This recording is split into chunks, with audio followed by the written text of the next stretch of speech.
कोई प्रॉब्लम है माइक में, so you guys can also write on the chat box. How are you guys doing today? Good morning everyone. Good morning. You're doing good. You're doing fine. ठीक है, बढ़िया बात है. अच्छा, मुझे ना एक चीज आप लोग बताओ कि जैसे आप लोगों को ये टाइमिंग सही रहता है या फिर आपके कोई दोस्त लोग हैं जो अभी क्लास में नहीं आ पा रहे हैं, जिनके लिए दूसरा टाइमिंग भी और ज्यादा सूटेबल है, या फिर this time works for you. All right, it's your first class with me. That is great, Mayuk. Welcome to the class. बताओ बच्चों, आप लोगों को ये टाइम सूट करता है या फिर is there any other time slot which you will prefer, या फिर ये टाइम सही है सब बच्चों के लिए? मैम सही है यही टाइम. यही वाला टाइम सही है. आपके जो दोस्त लोग हैं, जैसे अभी हमारी क्लास में ना क्या हो रहा है कि काफी बच्चे ऐसे हैं जो नहीं आ पा रहे हैं, तो मैंने इसलिए पूछा कि आपके दोस्तों से आपकी बात हुई हो कि नहीं उनको कोई और टाइम पता है, वो उनको कोई और टाइम सूट करता हो, इसीलिए. अच्छा, आप लोगों को ठीक है, बाकी मजा आता है क्लासेस में? Do you guys have fun in the classes? Yes ma'am. Yes yes, very good, ठीक है, बढ़िया बात है. अच्छा, जतिन बोल रहे हैं आज छुट्टी थी तो इसलिए वो अभी आए हुए हैं. ठीक है बेटा, जो बच्चों को टाइम में प्रॉब्लम है ना, अगर आपको ये टाइम सूट नहीं करता हो या फिर आपकी कभी कोई क्लास मिस हो जाती हो, तो सब बच्चों के लिए ओपन बैचेस भी अवेलेबल है, सबको रिकॉर्डिंग भी अवेलेबल हो जाती है. आप सब लोगों को नोट्स और रिकॉर्डिंग मिल चुके हैं आई थिंक. यस ठीक है. मैम. यस, आपके जो ये नोट्स रिकॉर्डिंग होते हैं, जिन बच्चों को नहीं पता उनके लिए बता रही हूँ, व्हाट्सएप ग्रुप का जो डिस्क्रिप्शन है ना, आपके व्हाट्सएप ग्रुप, सब बच्चे व्हाट्सएप ग्रुप में एडेड हो, तो व्हाट्सएप ग्रुप का जो डिस्क्रिप्शन होता है उसके अंदर नोट्स और रिकॉर्डिंग का लिंक डला हुआ है, वहीं पे वो अपडेट हो जाते हैं. ठीक है, तो बल्कि आपकी आज की क्लास के भी ऑलरेडी अपडेट हो चुके हैं, रिकॉर्डिंग अभी अपडेट हो जाएगी, जो नोट्स है वो ऑलरेडी अपडेटेड. ठीक है बेटा, बाकी सबको ओके मैम. मजा आता है क्लासेस में? हेल्पफुल होती है ये यस क्लासेस आपके मैम. लिए? Yes ma'am. यस, कोई और चीज आपको ऐसी चाहिए जो हम आपको प्रोवाइड कर पाए जिससे आपको क्लासेस और अच्छी लगे? Is there anything D else you guys ma'am. Require? Ma'am DPP. DPP, ठीक है. हमने ना एज टीचर्स क्या किया है, हमने आपकी जो प्रेजेंटेशन है ना, जो हम आपको नोट्स प्रोवाइड कर रहे हैं, उसमें भी कुछ क्वेश्चंस डेली प्रैक्टिस प्रॉब्लम की तरह ऐड कर दिए. ठीक है, तो वो क्वेश्चंस भी आप सॉल्व कर सकते हो, हमने उनके सोल्यूशंस भी आप लोगों को दे दिए हैं. तो आप सोल्यूशंस मत देखना, पहले खुद प्रॉब्लम सॉल्व करना, उसके बाद सोल्यूशंस देखना. ठीक है, तो ओके आप लोग मैम. देखोगे कि हम आपकी स्लाइड्स के अंदर ही जो पीडीएफ आपको प्रोवाइड कर रहे हैं उसी के अंदर थोड़े से प्रैक्टिस प्रॉब्लम भी ऐड करके देंगे. ठीक है, तो इससे आपकी कंटिन्यूअस रिवीजन भी होती रहेगी. ऑल राइट बेटा? Yes ma'am. यस, ठीक है. चलो फिर आज की क्लास एक बार मैं स्क्रीन शेयर करती हूँ, फिर हम स्टार्ट करने की कोशिश करते हैं. हम इसीलिए ना थोड़ी सी बातचीत बच्चों से कर लेते हैं कि हम ये जो क्लासेस कर रहे हैं ये आप सबको ही पता है कि आपकी हेल्प के लिए कर रहे हैं, ताकि सब बच्चों को अच्छे से समझ में आए, सब बच्चों की अच्छे से पढ़ाई हो पाए. बट अगर बच्चे हैं, बच्चे नहीं आ पा रहे हैं, टाइम सूट नहीं कर रहा है, या कुछ भी प्रॉब्लम हो रही है, तो बच्चे वो चीज शेयर करेंगे तो we can work on it. ठीक है, चलो मेरी स्लाइड सबको विजिबल है बेटा? Yes ma'am. Yes yes, ma'am. ठीक है. सब बच्चे ऐसे एक्टिव रहेंगे क्लास के अंदर. मानती हूँ सुबह का टाइम है, सर्दियां आ गई है, मन करता है कि ऐसे सोते रहो, बट ठीक है, 9 से 10 का टाइम इज गुड. पहले मेरे को पता है कि अवंती में पहले ना क्लासेस ऐसे कुछ बच्चों के बैचेस ने 7 to 8 मॉर्निंग क्लास चूज करी थी. तो उस टाइम पे टीचर्स को भी, बच्चों को भी बहुत ज्यादा प्रॉब्लम्स आती थी, क्योंकि 7 to 8 तो सर्दियों में उठना ही नामुमकिन रहता है. तो आप लोगों का जो बैच है वो 9 to 10 का है, तो आप लोग खुश हो जाओ कि हाँ, अपना अच्छे से लेट थोड़ा सा उठ सकते हैं, अच्छे से तैयारी कर सकते हैं, थोड़ी सी क्लास के पहले रिविजन कर लिया करो जो भी पिछली क्लास में पढ़ाया है. ये काफी इंपॉर्टेंट है. जस्ट अ स्मॉल टिप कि अपना ना एक तो शेड्यूल बना के रखो. ठीक है, जैसे काफी बच्चे क्या करते हैं, उनके एग्जाम शुरू होने वाले होते हैं, तो एग्जाम शुरू होने से पहले बच्चे एक्टिव हो जाते हैं. ऐसा नहीं होना चाहिए. आपको पूरे के पूरे साल थोड़ा एक्टिव रहना पड़ेगा, तब आपको एग्जाम्स के टाइम पे स्ट्रेस कम होगा. ठीक है बेटा? तो जैसे अभी आपका सॉलिड का चैप्टर चल रहा है, केमिस्ट्री में कुछ चल रहा होगा, मैथ बायोलॉजी में कुछ चल रहा होगा, आपको अपने स्कूल में इंग्लिश भी थोड़ी बहुत कवर करनी होती है, जो भी पांचवा सब्जेक्ट है, होम साइंस है, फिजिकल एजुकेशन है, जो भी पांचवा सब्जेक्ट आप सबके पास है वो भी पढ़ना होता है. तो इट इज वेरी इंपॉर्टेंट कि आप अपने पूरे वीक में स्केड्यूल बना के रखो. हाँ, फिजिक्स में ये वाला फिजिकल स्ट्रेस भी है, और वैसे आपको स्ट्रेस पेपर वगैरह का तो हो ही जाता है. ठीक है, तो ये चैप्टर जैसे जैसे कंप्लीट हो रहे हैं, वैसे वैसे आप उनके क्वेश्चंस कर रहे हो, वैसे वैसे एनसीईआरटी प्रॉब्लम्स कर रहे हो, तो आपके चैप्टर ना धीरे धीरे सारे क्लियर होते रहेंगे. वरना बच्चे क्या करते हैं कि पेपर के पहले तो कुछ नहीं पढ़ते कि हाँ मैम अब तो फ्री टाइम आ गया, अब तो हम कुछ पढ़ेंगे नहीं, खाली ट्यूशन अटेंड करते हैं, घर आते हैं, सो जाते हैं और अगले दिन वही करते हैं. उसको करने का कोई फायदा नहीं है बेटा, क्योंकि आप कोई भी पेपर क्लियर कर रहे हो, सीबीएसई का पेपर क्लियर कर रहे हो, कुछ भी कर रहे हो ना, टीचर, कोई भी टीचर हो, स्कूल का टीचर हो, ट्यूशन टीचर हो, मैं हूं, तो मेरा या फिर किसी भी टीचर का खाली 30 to 40% रोल रहता है कि हम आपको टॉपिक समझा दें, हम आपको थोड़े से कोई सवाल सॉल्व करवा दें, बट बाकी जो 50-60% रोल है वो कंप्लीटली आपका होता है। ठीक है, और वो रोल कहाँ से आता है? वो आता है सेल्फ स्टडी से। तो इट इज वेरी इंपॉर्टेंट कि सब बच्चे सेल्फ स्टडी करें, हर दिन जो भी टॉपिक करना है, हर दिन जो भी चैप्टर रिवाइज करना है, करते रहो कंटिन्यूअसली। तो उससे आप बहुत अच्छे से अपना सिलेबस भी पूरा कर पाओगे, जेई नीट की तैयारी भी कर पाओगे, कंसेप्ट भी क्लियर हो जाएंगे, और सीबीएसई की तैयारी तो ऑटोमेटिकली हो ही जाएगी। ठीक है, तो ये सब बच्चों के लिए एक छोटी सी टिप है, खाली 11th के लिए नहीं, 12th वाले बच्चों के लिए भी, मतलब जब 12th में आओगे तब भी मैं ये सेम चीज ही बताऊंगी वैसे। ठीक है बेटा, तो चलो अब थोड़ा सा आज की क्लास में पढ़ाई शुरू कर देते हैं। तो अभी पिछली क्लास में हमने इलास्टिक बिहेवियर ऑफ सॉलिड तो पढ़ लिया था, है ना बेटा? इलास्टिक बिहेवियर ऑफ सॉलिड हमने पढ़ लिया था पिछली क्लास के अंदर। Yes ma'am.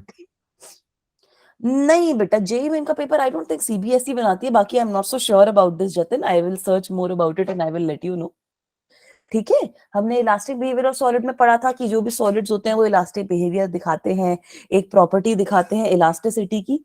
तो इलास्टिसिटी का क्या मतलब था बेटा? इलास्टिसिटी का मतलब कौन बताएगा मुझे? What is the meaning of elasticity बच्चों? वेरी गुड, आनंद बोल रहे हैं रिस्टोर इट्स शेप। बाकी बच्चे ही बताओ, इतने सारे बच्चे हैं क्लास में, what ma'am is the meaning of? जब हम एक्सटर्नल फोर्स हटा देते हैं तो कोई बॉडी अपनी शेप वापस रीगेन कर लेती है। ठीक है, बिल्कुल सही बोल रहे हो कि बॉडी अपनी शेप रीगेन कर लेती है वापसी जब आप डिफॉर्मिंग फोर्स हटा रहे हो, उसको हम इलास्टिसिटी कहते हैं। हाँ बेटा, आपकी लास्ट क्लास में सर थे।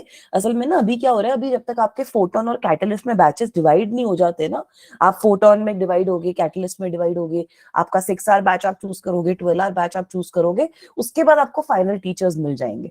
ठीक है, तो अभी आपके जो टीचर्स हैं वो थोड़े फाइनल नहीं है, तो इसलिए सर की जगह अभी मैं आ गई हूँ। तो ये है। तो आपके जो भी अब जब फाइनल बैचेस डिवाइड होंगे, फोटोन, कैटलिस्ट, 6 आवर, 12 आवर, तब आपको आपके जो भी परमानेंट टीचर्स होंगे वो मिल जाएंगे। ठीक है बेटा, तो इलास्टिसिटी हमने प्रॉपर्टी देखी, स्प्रिंग का एग्जांपल देखा था। ये स्प्रिंग है, इसमें अगर आप मास लगा दोगे तो ये स्प्रिंग ऐसे थोड़ा सा नीचे की तरफ हैंग हो जाता है। मतलब अगर मैंने इस पे डिफॉर्मिंग फोर्स लगाई तो ये स्प्रिंग जो है मेरा, ये इसकी लेंथ जो है वो बढ़ गई, ये इलोंगेट हो गया।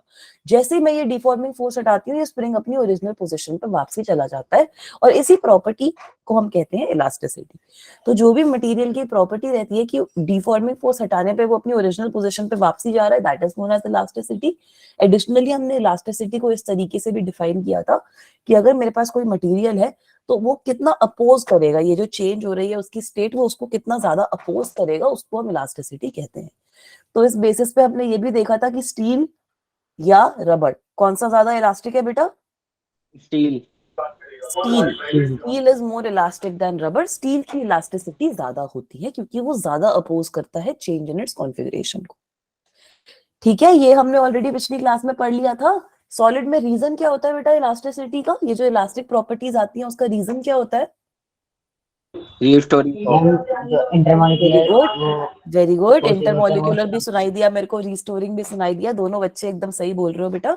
तो सॉलिड के अंदर आपके पास होता क्या है, जैसे अगर सपोज ये मेरा सॉलिड है कोई, इस तरीके से एटम लगे हुए हैं, तो इन एटम्स के बीच में इंटरमोलिक्यूलर फोर्सेस होती है, इंटर एटॉमिक फोर्सेस होती है। ठीक है बेटा, तो इसको इंटर एटॉमिक फोर्सेस को I can kind of show by a spring. तो अब आप खुद ही सोचो, अगर आप कोई भी फोर्स इस पे लगाओगे ताकि ये जो शेप है, साइज है इसका डिफॉर्म हो जाए, तो डिफॉर्म होने के बाद क्या होगा? स्प्रिंग चाहेगा कि मैं वापसी अपनी ओरिजिनल पोजीशन में आ जाऊं, और स्प्रिंग के अंदर रिस्टोरिंग फोर्स डेवलप हो जाती है। तो आपके सॉलिड में जब भी आप कोई डिफॉर्मिंग फोर्स लगा रहे हो सॉलिड की शेप या साइज चेंज करने को, उसके अंदर रिस्टोरिंग फोर्स जो है वो डेवलप हो रही है, और ये जो रिस्टोरिंग फोर्स है इसकी वजह से आपके सॉलिड जो है वो इलास्टिक बिहेवियर दिखाते हैं और अपने ओरिजिनल कॉन्फ़िगरेशन में वापसी आ जाते हैं। ठीक है बेटा, is this also clear to everyone? ये चीज भी हमने पिछली क्लास में पढ़ी थी। Yes ma'am. Yes, yes ma'am. Very good. अब एक बहुत इंपॉर्टेंट कॉन्सेप्ट जो हमने पिछली क्लास में पढ़ा था वो था स्ट्रेस। तो स्ट्रेस का क्या मतलब था बेटा? What was the meaning of stress? Stress का मतलब बता दो। स्ट्रेस के बारे में पढ़ा था ना पिछली क्लास में, क्या था मैम स्ट्रेस? मैम हाँ बेटा, restoring force act per unit area. Very good. बच्चे बोल रहे हैं रिस्टोरिंग फोर्स अपॉन एरिया, मतलब जो भी आपकी अभी आपने डिफॉर्मिंग फोर्स लगाई उसके बाद आपके सॉलिड में कुछ रिस्टोरिंग फोर्स डेवलप हो जाती है। तो restoring force divided by cross sectional area होता है आपका स्ट्रेस। ठीक है बेटा, is this thing also clear?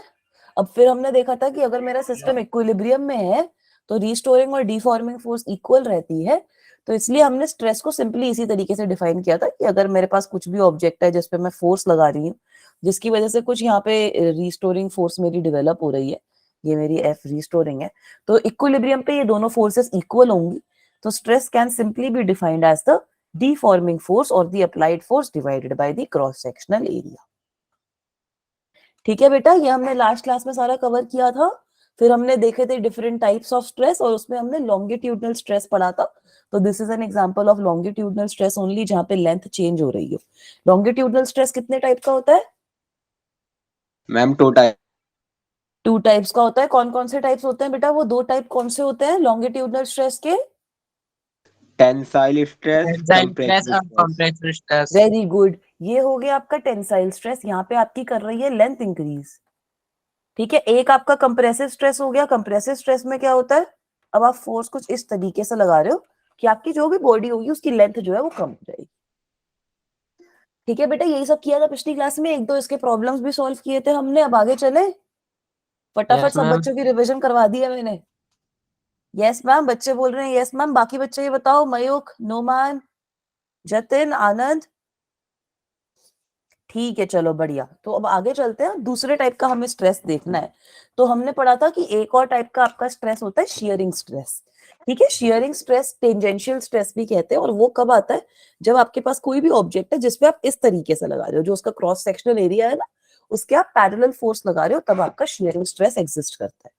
ठीक है, फॉर एग्जाम्पल अगर आप देखो, सपोज मेरे पास ऐसे एक सिलेंडर है। ठीक है, छोटा सा मैंने सिलेंडर सा बनाया है। आपको पता है कि अगर मैं इसमें इस तरीके से लगाऊंगा फोर्स, तो ये तो मेरा एग्जांपल हो जाएगा लॉन्गिट्यूडनल स्ट्रेस का, है ना बेटा? ये चीज सही है ना? अगर हम फोर्स जो है वो क्रॉस सेक्शनल एरिया के परपेंडिकुलर लगा रहे हैं, उसकी लेंथ इंक्रीज या डिक्रीज कर रही है ना? तो ये तो आपका लॉन्गिट्यूडनल स्ट्रेस है। शियरिंग स्ट्रेस का मतलब क्या है कि अब ये मेरा क्रॉस सेक्शनल एरिया है, मैं इसमें फोर्स कुछ इस तरीके से लगा रही हूँ। ठीक है, then this will be a case of shear और टेंजेंशियल स्ट्रेस। ठीक है, सबसे पहले बताओ कि ये मतलब समझ में आया कि ma'am parallel to cross section area force लगाने का ये मतलब है कि जो क्रॉस सेक्शनल एरिया है उसके हम पैरेलली फोर्स लगा रहे हैं। ठीक है, पहले हम परपेंडिकुलरली फोर्स लगा रहे थे Yes, ma'am. नॉर्मल स्ट्रेस पे। नॉर्मल स्ट्रेस में आप परपेंडिकुलर फोर्स लगाते हो, या शियरिंग स्ट्रेस में आप पैरेलली फोर्स लगाते हो। अब होगा क्या इसकी वजह से? उतना अंडरस्टैंड नहीं हुआ। क्या बेटा? उतना समझ में नहीं आया। आपको समझ नहीं आया, कोई प्रॉब्लम नहीं है, मैं एक बार फिर से समझा देती हूँ। आपने लॉन्गिट्यूडनल स्ट्रेस पढ़ा था बेटा? Yes.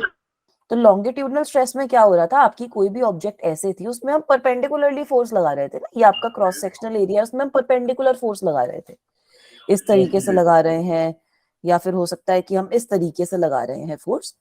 तो जो फोर्स लग रही थी आपकी परपेंडिकुलरली लग रही थी। शियर या टेंजेंशियल स्ट्रेस में क्या होता है, आपका जो क्रॉस सेक्शनल एरिया होता है ना, उसके पैरेलली हम फोर्स अप्लाई करते हैं।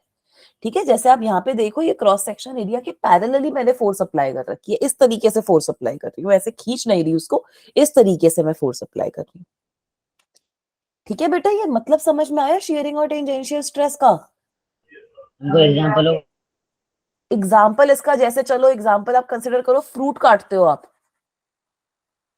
ठीक है, जब आप फ्रूट काटते हो नाइफ से, तो आप जो फोर्स होती है बेटा, मैं जो नोट्स है ना वो ऑलरेडी प्रोवाइड कर चुकी हूँ। इसके जो नोट्स है, आपका जो व्हाट्सएप ग्रुप है ना, आपके व्हाट्सएप ग्रुप में सब लोग अभी की अभी इसके ग्रुप डिस्क्रिप्शन में जाओ, वहां पे इसके नोट्स ऑलरेडी अपलोडेड है इस वाली क्लास के। तो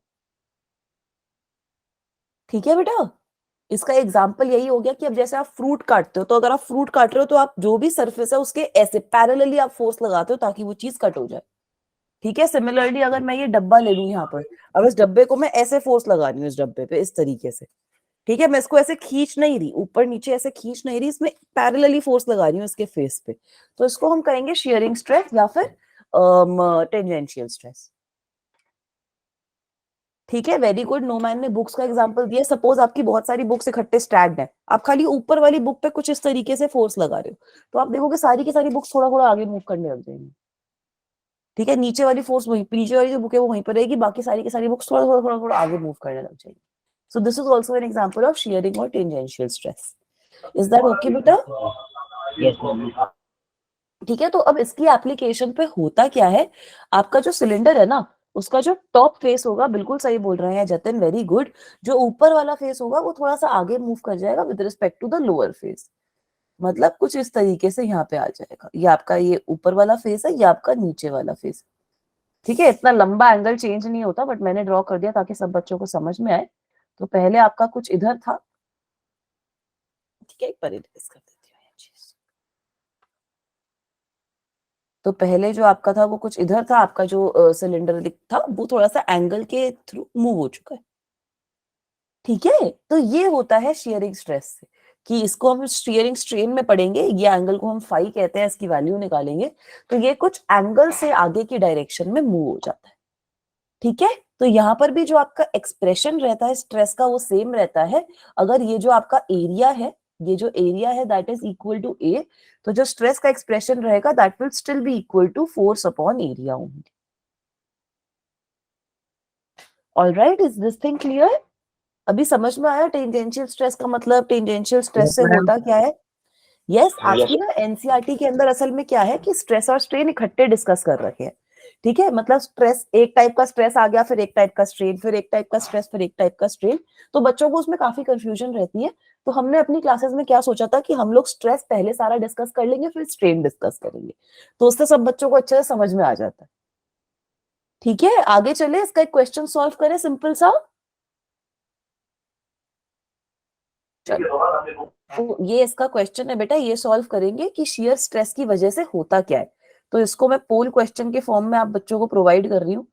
ठीक है, मैं पोल क्वेश्चन बना रही हूँ इसका, तब तक सब बच्चे सोचो कि क्या इसका सही आंसर होगा, कि शियर स्ट्रेस की वजह से डिफॉर्मेशन हो रही है, इलोंगेशन हो रही है, डिस्टॉर्शन हो रही है, क्या हो रहा है। ठीक है, ये चीज आपको बतानी है। मैंने इसका पोल क्वेश्चन जो है वो बना दिया है। तो चलो सब बच्चे पोल क्वेश्चन सॉल्व करेंगे। ठीक है, अब बच्चों को पोल क्वेश्चन जो है वो सॉल्व करना आ गया है। ठीक है बेटा, देखो मैंने सबको रिजल्ट्स भी दिखा रही हूँ, मैं सबको, आप लोगों को दिख भी रहे होंगे कि कौन बच्चा कितना वोटिंग कर रहा है। All right, most of the votes are for A option. Then we have B, C, D को भी थोड़े थोड़े वोट्स मिल रखे हैं। 15 वोट आ गए हैं, 30 बच्चे हैं क्लास में, थोड़े से कम है, बाकी बच्चे भी फटाफट वोट करो। ठीक है, क्लासेस में मजा आ रहा है? अपने दोस्तों को भी बोलो कि फिर से ज्वाइन करेंगे, जिन बच्चों के पास टाइम है वो फिर से ज्वाइन करेंगे, फिर से क्लासेस अटेंड करना शुरू करेंगे, वरना भैया चैप्टर्स मिस हो जाएंगे सबके। ऑल राइट, 21 वोट आ चुके हैं, great job. Most of the votes are for A option.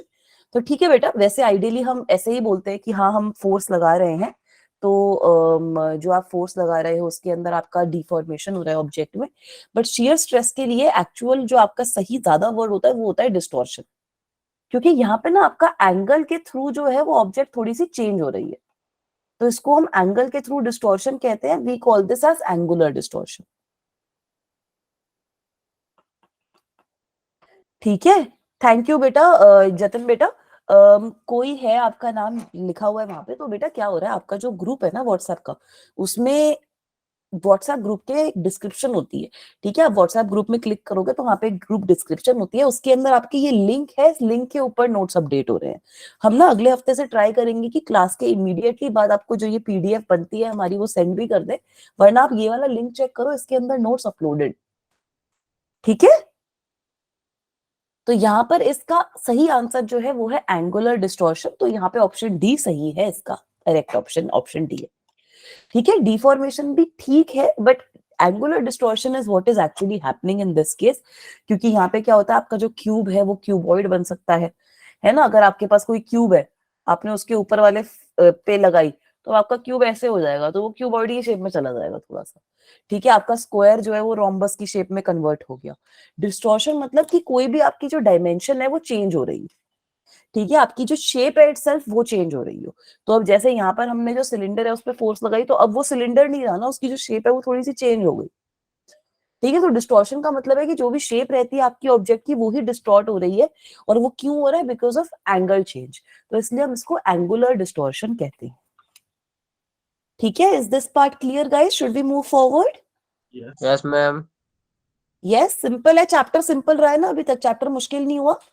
हाँ बेटा, आपने हैंड रेस कर रखा है, कोई है? आप अपना बता दो क्या भी डाउट है, आप माइक ऑन करके पूछ सकते हो डाउट, जो भी बच्चे हैंड रेस कर रहे हैं वो अपना डाउट पूछ सकते हैं। सुमित ने करा है, कोई है नहीं करा है, कोई डाउट है बेटा आपको? हाँ जी, आगे चलते हैं फिर। तो अगली चीज जो हमें पढ़नी है वो है वॉल्यूम और बल्क स्ट्रेस। ठीक है, तो वॉल्यूम और बल्क स्ट्रेस जैसे आप नाम से भी देख सकते हो, ये पूरी वॉल्यूम पे एक्ट करता है, इस तरीके से इसको याद रखना। तो इसका एक एग्जांपल देती हूँ बढ़िया। सपोज आपके पास ऐसे एक पानी का या फिर कोई भी लिक्विड का ऐसे एक बड़ा सा सिलेंडर है, बड़ा सा टंकी है जिसमें ऐसे आपने पानी भर रखा है। ठीक है, तो ये मैंने पानी भर दिया। हाँ बेटा, very good, it is hydraulic stress only. ठीक है, तो अब यहाँ पर अगर मैं कोई भी ऑब्जेक्ट रख रही हूँ, सपोज मैं ऐसे ऐसे करके कोई भी एक रैंडम ऑब्जेक्ट रख रही हूँ, तो होगा क्या कि ये जो पानी है ना, इसकी वजह से इस ऑब्जेक्ट पे हर डायरेक्शन में आपकी फोर्स एक्ट करेगी। ठीक है, हर डायरेक्शन में उस ऑब्जेक्ट पे throughout there will be some force which will acting, और इस तरीके से आपकी ऑब्जेक्ट एक तरीके से सारी की सारी फोर्सेस ट्राई करेंगे कि इसको कंप्रेस कर दे। तो ये जो भी आपकी ऑब्जेक्ट है इसमें कुछ रिस्टोरिंग फोर्स भी डेवलप होएगी। होएगी नहीं होएगी, ये सिचुएशन समझ में आ रही है कि हर पॉइंट पे आपकी नॉर्मल डायरेक्शन के अंदर हर पॉइंट पे नॉर्मली आपकी कुछ फोर्स एक्ट कर रही है, जो ट्राई कर रही है कि ये जो ऑब्जेक्ट है इसकी वॉल्यूम कम हो जाए। है ना बेटा, ये कर रही है act? Yes ma'am, no ma'am? Yes ma'am. ठीक है, तो ऐसा ही कोई भी एग्जांपल आप ले लो, जैसे ये आपका आई थिंक एनसीईआरटी में भी यही एग्जांपल है कि ये आपकी इनिशियल स्टेट है ऑब्जेक्ट की। तो अब यहाँ पर इनिशियली आपकी वॉल्यूम वी नॉट है, कुछ प्रेशर है। अब इस ऑब्जेक्ट को आपने एक प्रेशर चेंबर में रख दिया कि इसके ऊपर जो प्रेशर है हमने वो इंक्रीज कर दिया। तो प्रेशर इंक्रीज करने की वजह से क्या होगा कि पूरी की पूरी जो मेरी ऑब्जेक्ट है उसके ऊपर फोर्स एक्ट करेगी। ठीक है, उसके हर फेस पे कुछ परपेंडिकुलर डायरेक्शन में फोर्स एक्ट करेगी, और उसकी वॉल्यूम जो है वॉल्यूम डिक्रीज हो जाएगी। ठीक है, तो इस चीज को हम कहते हैं कि हाँ, यहाँ पर हमारी ऑब्जेक्ट पे वॉल्यूम स्ट्रेस लग रहा है या बल्क स्ट्रेस लग रहा है। इसका एक्सप्रेशन भी सेम ही रहता है, क्योंकि आपकी ये जो फोर्स इस पे एक्ट कर रही है ऑब्जेक्ट पे, इसकी वजह से रिस्टोरिंग फोर्स डेवलप होगी, और इक्विलिब्रियम पे ये रिस्टोरिंग फोर्स और डिफॉर्मिंग फोर्स का मैग्नीट्यूड इक्वल होएगा। तो अगर ये जो फेस है इसका एरिया है ए, तो आप लिख सकते हो कि मैम मेरा जो स्ट्रेस बनेगा, stress will again be equal to जो भी हम ये फोर्स लगा रहे हैं डिवाइडेड बाय ए। ठीक है, तो इसकी फोर्स की वजह से होता क्या है, that your volume decreases, volume change होती है। जैसे आपने पिछले केस में देखा था, शेयर वाले में भी वॉल्यूम चेंज नहीं हो रही थी, लॉन्गिट्यूडल वाले में भी वॉल्यूम चेंज नहीं हो रही थी, बट यहाँ पे आपकी वॉल्यूम चेंज होती है। और this is the only kind of stress जो आपका सॉलिड में भी होता है, लिक्विड में भी होता है, और फ्लूइड्स में भी, लिक्विड में भी होता है और गैसेस में भी होता है। ठीक है, गैसेस पे भी तो आप प्रेशर लगाकर उनके शेप को, उनकी वॉल्यूम को डिक्रीज कर सकते हो ना, है ना? अगर आपके पास यस पिस्टन है, मैम। पिस्टन में आपकी कोई गैस भरी हुई है, तो पिस्टन को आपने अगर उसको ऐसे कम किया, आगे से आपने लगा दिया स्टॉपर, तो आप गैस को कंप्रेस कर सकते हो ना बेटा, तो उसकी वॉल्यूम कम हो जाएगी। तो वहां पे भी आप वॉल्यूम या बल्क स्ट्रेस कैलकुलेट करते हो। बाकी शेयरिंग स्ट्रेस या फिर लॉन्गिट्यूडनल स्ट्रेस आप सॉलिड्स के अलावा लिक्विड और गैसेस पे नहीं लगा सकते। ठीक है बेटा? हाँ, सीएनजी एलपीजी कुछ भी मान लो, उन पे सब में प्रेशर होता है ना, उसको लिक्विफाई कर रखा होता है कंप्रेस कर करके। ठीक है, नॉडी बेटा, आवाज क्लियर आ रही है? बेटा आवाज क्लियर आ रही है? Yes. सब बच्चों को मेरी आवाज क्लियर आ रही है? Yes ma'am. Yes ma'am. ठीक है, बच्चा पूछ रहा है कि जेली अगर हम वाटर में डालते हैं तो उसकी शेप सेम रहती है, तो इसका कोई रीजन बताएगा? कोई रीजन बताएगा इसका क्या हो सकता है?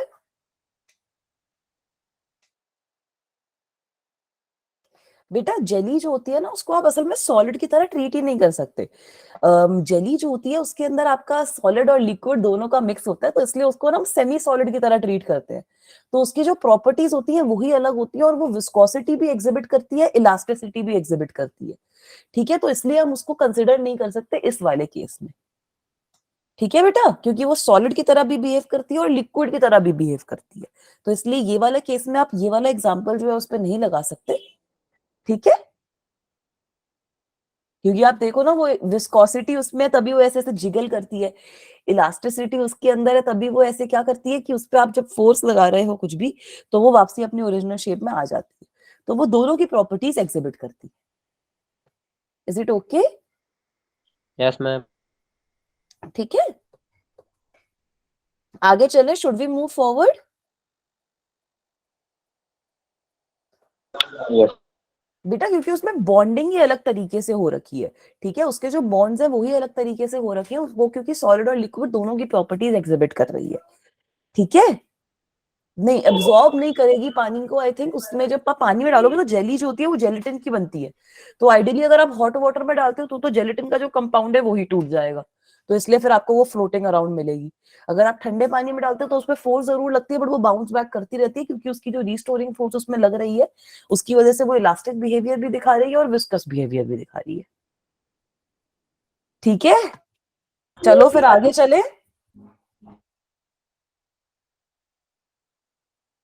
शुड वी मूव फॉरवर्ड बेटा? Yes.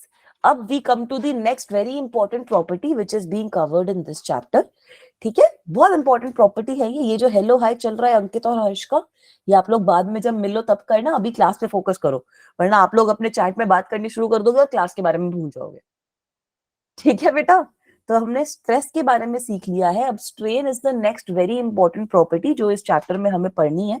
एक बार आप स्ट्रेस और स्ट्रेन समझ जाओगे तब आपके लिए बहुत इजी होगा इलास्टिक मॉड्यूली, पॉइसन्स रेशियो, ये सारी चीजें भी समझना। ठीक है, वेरी गुड, जतिन ने ऑलरेडी आंसर दे दिया है, तो चलो मैं आप लोगों को हेल्प करती हूँ ये चीज समझने में कि क्या मतलब होता है स्ट्रेन का।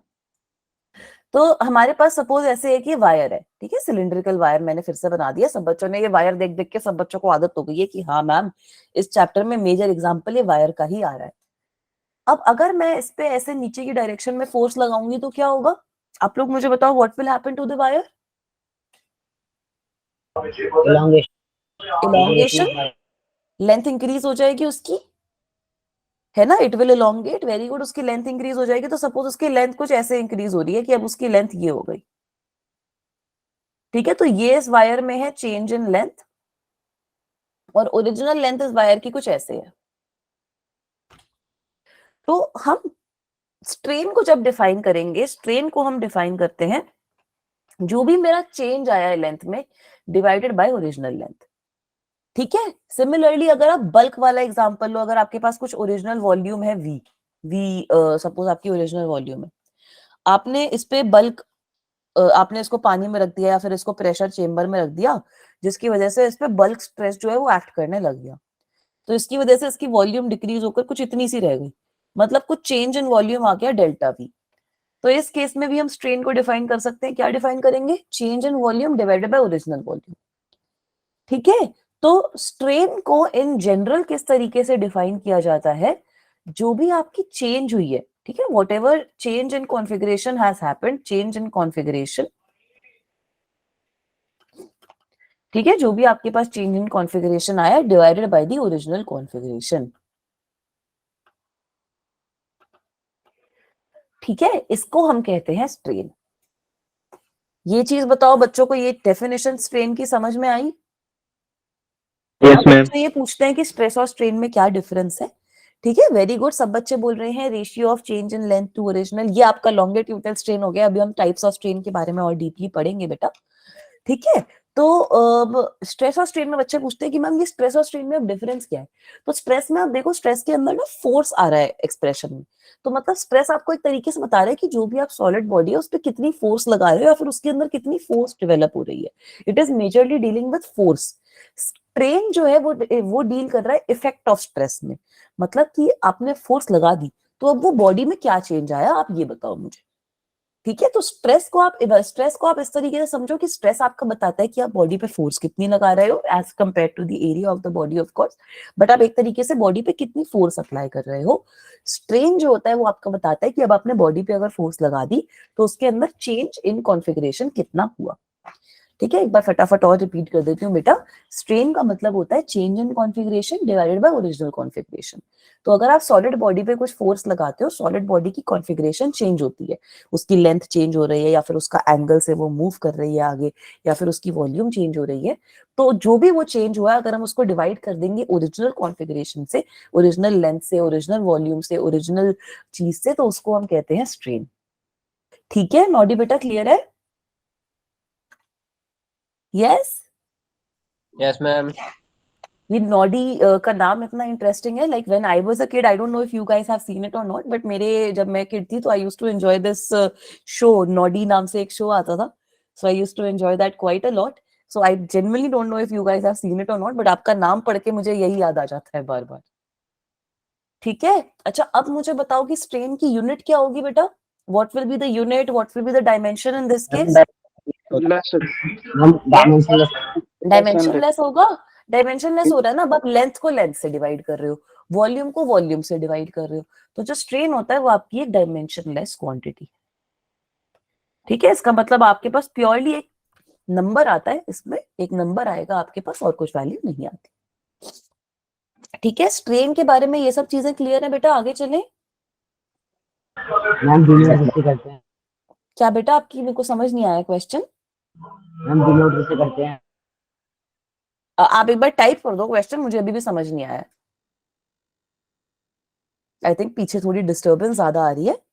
अच्छा, इसको डिनोट कैसे करते हैं बेटा? इसको एप्सिलम से डिनोट किया जाता है। ठीक है, ये एप्सिलम एक सिंबल है, एप्सिलम, तो it is typically denoted by epsilon. तो हम लिखते हैं ऐसे कि एप्सिलॉन आपका स्ट्रेन को यूज करा जाता है। ठीक है, is it okay? Okay ma'am, ठीक है, चलो बढ़िया। आगे चलें, अब हमें types of stress, types of strain समझना है। ठीक है, तो अलग अलग टाइप है। लीनियर स्ट्रेन तो हमने डिस्कस कर ही लिया। ठीक है, लीनियर स्ट्रेन मतलब लेंथ के अलोंग आपका हो रहा है। तो अगर आपके पास ऐसे कोई वायर है, ये वायर पे मैं इस तरीके से फोर्स लगा रही हूँ, तो ना यहाँ पर ना दो चीजें होंगी बेटा। बताओ दो चीजें क्या होंगी अगर मैं वायर पे फोर्स लगा रही हूँ तो? एक तो उसकी लेंथ इंक्रीज हो जाएगी, और भी कुछ होगा इधर? मैम वॉल्यूम चेंज हो जाएगी। नहीं बेटा, वॉल्यूम कांस्टेंट रहेगी इसकी। ठीक है, अगर आपके पास कोई वायर है, वायर पे फोर्स लगा दो, तो वायर की वॉल्यूम कहाँ चेंज हो रही है? तो होगा क्या? डायामीटर चेंज होगा। वेरी गुड, इसका डायामीटर चेंज होता है। ठीक है, जो इसका डायामीटर रहेगा वायर का, वो चेंज हो जाएगा। लेंथ इंक्रीज हो जाएगी, तो ये जो डायामीटर है वो भी तो चेंज हो गया ना बेटा। हुआ नहीं हुआ? Yes ma'am, no ma'am? Yes ma'am. तो सबसे पहले लीनियर स्ट्रेन आपका लेंथ के अलोंग होता है। लीनियर स्ट्रेन को आप डिफाइन ऐसे ही करते हो, जो भी आपका चेंज इन लेंथ आ रहा है डिवाइडेड बाय ओरिजिनल लेंथ। ठीक है, change in length divided bye original length है, ये आपका लीनियर स्ट्रेन है। ऑल राइट, अब ना लेकिन लीनियर स्ट्रेन को दो तरीके से और हम डिवाइड कर सकते हैं। तो पहला हो गया आपका लॉन्गिट्यूडनल स्ट्रेन। ठीक है, तो फर्स्ट इज लॉन्गिट्यूडनल स्ट्रेन बेटा, एंड एक और आपका जो सेकंड वाला है, सेकंड वाला आपका हो गया लैटरल स्ट्रेन। तो अब दोनों का मतलब समझते हैं। लॉन्गिट्यूडनल स्ट्रेन का एग्जांपल समझो लेंथ से, कि जिस डायरेक्शन में आप फोर्स लगा रहे हो उसी डायरेक्शन में आपकी जो भी क्वांटिटी है वो चेंज हो रही है। मतलब length changes in direction of applied force.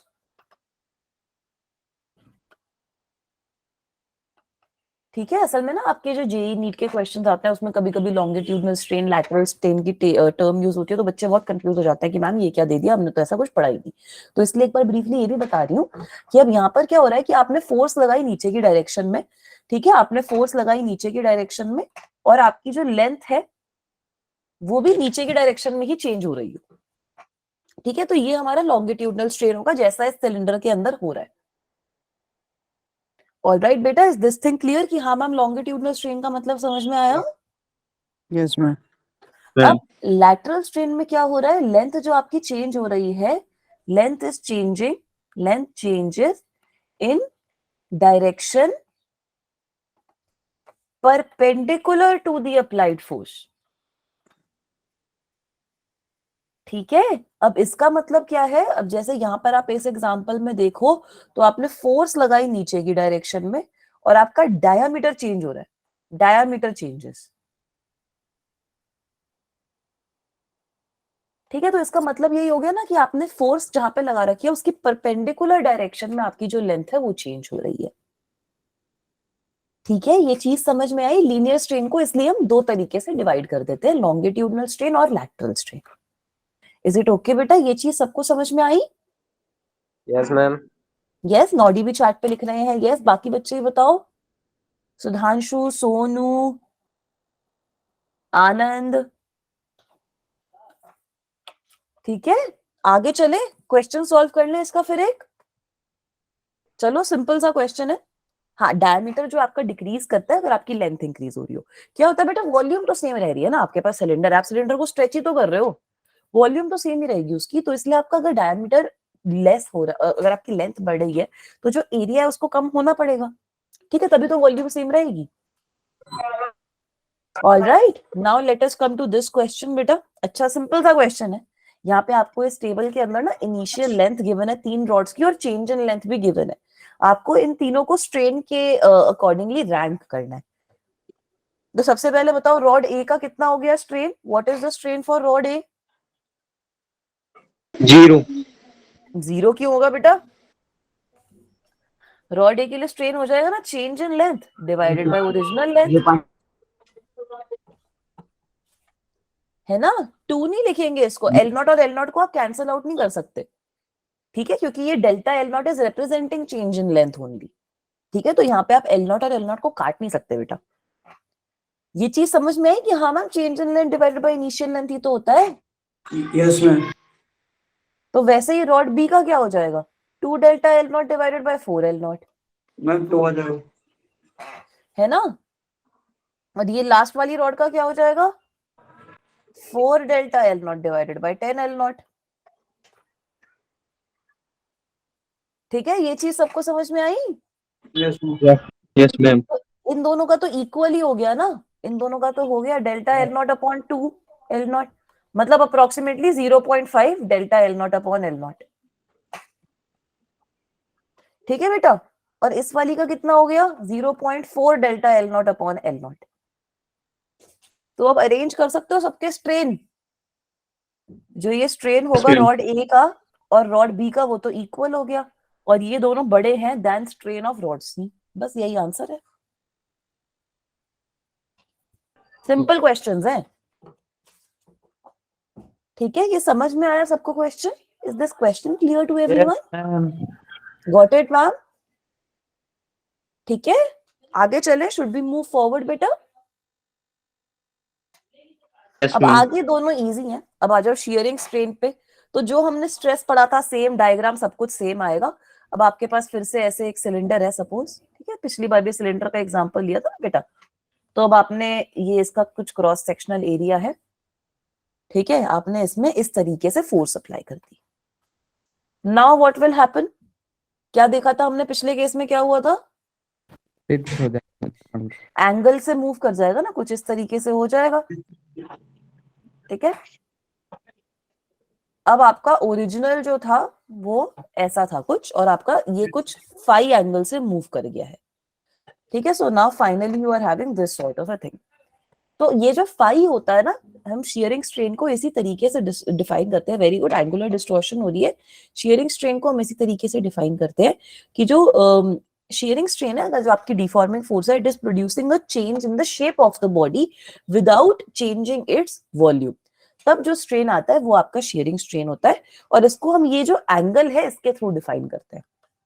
ठीक है, तो अगर आपका जो भी ये सिलेंडर है इसकी ओरिजिनल लेंथ है L। हाँ बेटा, कोई कुछ बोल रहा है? तो ये जो लेंथ है वो भी L ही रहेगी, क्योंकि लेंथ थोड़ी चेंज करी है, बस आपका जो सिलेंडर है वो थोड़ा सा आगे मूव कर गया है by some x angle, by some x। तो जो फ्रंट फेस, अपर फेस है सिलेंडर का, that has been displaced by distance x।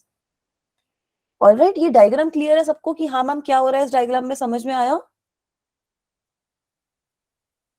Yes, यही सेम आपका क्यूब के लिए भी बन सकता है, किसी भी फिगर के लिए बन सकता है, यही सेम डायग्राम आपका। Yes ma'am.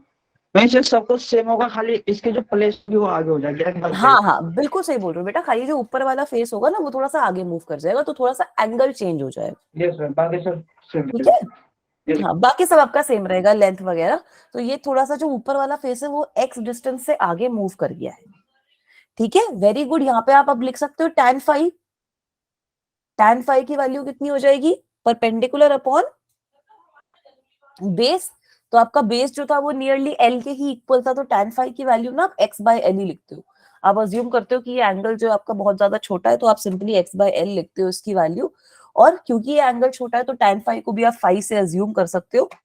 ठीक है, तो 5 will be equal to x by L and this is your final expression.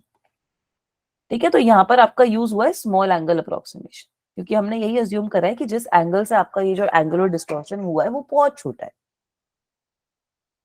Alright sharing का मतलब होता क्या है? बच्चा, शियरिंग का मतलब ये होता है कि आपने जो फोर्स है ना वो आपने पैरेलल तरीके से लगाई है।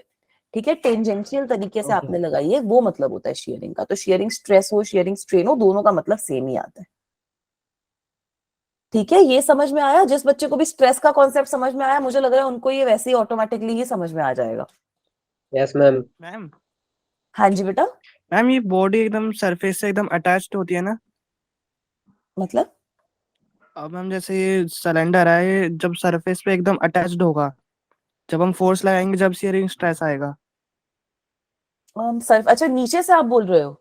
जी मैम। हाँ, ये वाला जो फेस रहता है ये इसका फिक्स्ड रहता है। तो मैम शेप में भी तो चेंज आएगा ना, अगर जैसे बॉडी तो एकदम रिजिड हाँ, होगा, शेप में भी आ चेंज रहा है आएगा। ना शेप में चेंज, ये शेप में चेंज आ रहा है। तो शियरिंग स्ट्रेन को डिफाइन ही ऐसे करते हैं कि ऐसा कोई स्ट्रेन जब आप डिफॉर्मिंग फोर्स लगा रहे हो कि आपकी जो बॉडी की शेप है वो चेंज हो रही है बट उसकी वॉल्यूम कांस्टेंट रह रही है। तो यहाँ पर शेप में चेंज आता है ना। अगर आपके पास देखो, अगर आपके पास कोई ऐसे स्क्वायर है, आपने ये ऊपर वाले फेस पे इसकी शेप पे लगाई, तो ये आपका स्क्वायर आपका रोम्बस बन जाएगा। ओके। ठीक है, इसकी शेप में चेंज होता है बेटा, वॉल्यूम कांस्टेंट रहेगी क्योंकि जितना सिलेंडर है आपके पास उतना ही तो रहेगा बाद में भी, बट शेप में चेंज आता है। ओके। ठीक है, आगे चले। इसका एक छोटा सा क्वेश्चन सॉल्व कर ले, सिंपल सा। चलो, बढ़िया क्वेश्चन हमें ऐसा कुछ गिवन है, ये एग्जांपल नोटेड है। ठीक है, तो इसका एक क्वेश्चन सॉल्व करते हैं। A cube of aluminium of side 0.1 meter is subjected to a shearing force of 100 Newton. ठीक है, इसका मतलब क्या है कि आपके पास ऐसे एक क्यूब है। ठीक है, बढ़िया सा ऐसे क्यूब बना देती हूँ। सब बच्चे ऐसे ही क्यूब बनाते हो? मतलब मेरे को तो यही बेस्ट तरीका लगता है क्यूब बनाने का। तो आपने क्या किया, अब आपने इस पे लगा दिया कुछ फोर्स। ठीक है, मैं ये वाला एंड अगर आपको दिखाऊं, आपने यहाँ पे लगा दिया है कुछ फोर्स। इस क्यूब की ओरिजिनल साइड जो थी आपकी वो थी 0.1 मीटर। ठीक है, अब आपने इस पे कुछ फोर्स लगाई तो होगा क्या कि ये वाला जो फेस है ये आपका थोड़ा सा आगे मूव कर जाएगा। Yes ma'am.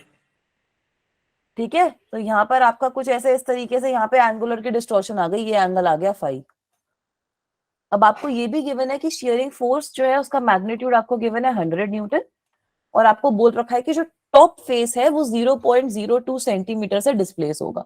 मतलब ये जो डिस्प्लेसमेंट है ना, ये भी आपको गिवन है, एक्स की वैल्यू आपको गिवन है एज 0.02 सेंटीमीटर। डेटा सबको क्लियर है? बहुत सिंपली निकाल लोगे अब कितना होगा शियरिंग स्ट्रेन। यस और नो? बहुत सिंपल है, डेटा तो सारा ही गिवन हो गया अब मेरे पास। ठीक है, वेरी गुड। हम एक्स बाय एल का एक्सप्रेशन लगा देंगे। तो बस आपको ये चीज याद रखनी है कि एक्स आपको 0.02 सेंटीमीटर गिवन है, तो उसको मीटर में कन्वर्ट कर लो। ठीक है, अब मीटर में कितना हो जाएगा, ये 0.00, 2 जीरो और लग जाएंगे, 02 मीटर। और लेंथ की जो आपकी ओरिजिनल लेंथ की वैल्यू है वो आपको गिवन है 0.1 meter. So now you can find out your answer. ठीक है, आपका जो शियरिंग स्ट्रेन है that will be equal to X by L. सब बच्चों ने सही बोला।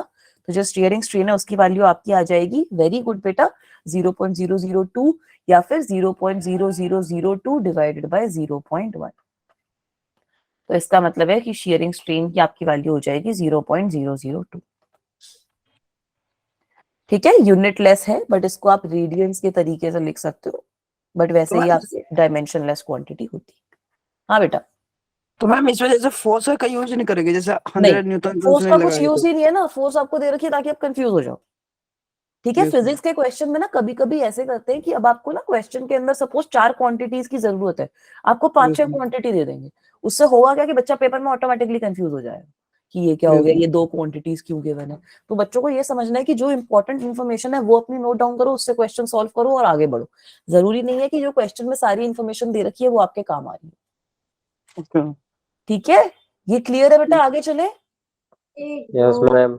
Yes, अब ma'am. फाइनल वाला वॉल्यूमेट्रिक स्ट्रेन और समझ लेते हैं। वॉल्यूमेट्रिक स्ट्रेन तो अब सब बच्चों को मैंने उसी टाइम पे एग्जांपल दे दिया था। वैसे आपके पास कोई भी ऐसे बड़ी सी क्वांटिटी है, रैंडम क्वांटिटी है, इसकी इनिशियल वॉल्यूम है v, ठीक है। अब आपने इस पे लगाया बल्क स्ट्रेस, मतलब इस बॉडी पे हर डायरेक्शन पे कुछ ऐसे नॉर्मल डायरेक्शन में फोर्स एक्ट कर रही है, ठीक है। बल्क स्ट्रेस में यही हो रहा था ना कि नॉर्मल डायरेक्शन में हर पॉइंट पे फोर्स एक्ट कर रही थी। तो होगा क्या कि बॉडी की वॉल्यूम जो होगी वो डिक्रीज हो जाएगी, Yes, ठीक ma'am. है। The volume of the body will decrease, shape उसकी सेम रहेगी बट खाली उसकी जो भी वॉल्यूम है वो थोड़ी सी चेंज हो जाएगी।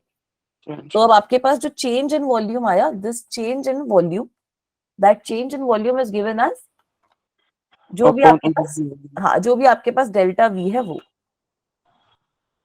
ठीक है। तो यहाँ पे आप स्ट्रेन को कैसे डिफाइन करोगे बेटा, how will you define strain? Strain की क्या वैल्यू हो जाएगी? वेरी गुड, नोमैन बोल रहे हैं डेल्टा वी बाई वी, सब बच्चे वही बोल रहे हैं, ठीक है। बाकी बच्चे भी अग्री कर रहे हो? जी ma'am. Yes ma'am, no ma'am, Yes. Yes. मजा आ रहा है क्लास में? क्लास बोरिंग तो नहीं हो रही? स्ट्रेस और स्ट्रेन का टॉपिक खत्म भी हो गया हमारा, देखो, Yes, ठीक है। ma'am. कुछ बच्चों की पहली क्लास भी थी, ठीक है। जिन बच्चों की पहली क्लास थी they are also having fun with me, Yes, ma'am. Alright. अगर आपकी इसके पहले वाली क्लासेस मिस हुई हैं तो आपकी रिकॉर्डिंग्स जो है वो अपलोडेड है, वो जरूर देख लेना, ठीक है। उससे भी आपको जो भी डाउट्स वगैरह है वो और क्लियर हो जाएंगे बेटा। चलो, अब एक बढ़िया क्वेश्चन है, ये वैसे मिक्सचर क्वेश्चन है। तो आप मुझे बताओ कि स्प्रिंग है हमारे पास, ठीक है, एक हमारे पास स्प्रिंग है। तो स्प्रिंग को आपने स्ट्रेच किया है by applying the load to its free end. तो उसके अंदर स्ट्रेन जो प्रोड्यूस होगा वो किस टाइप का प्रोड्यूस होगा, बताओ फटाफट बताओ, सोचो सब बच्चे। लॉन्गिट्यूडनल होगा बच्चे बोल रहे हैं, बताओ बच्चों।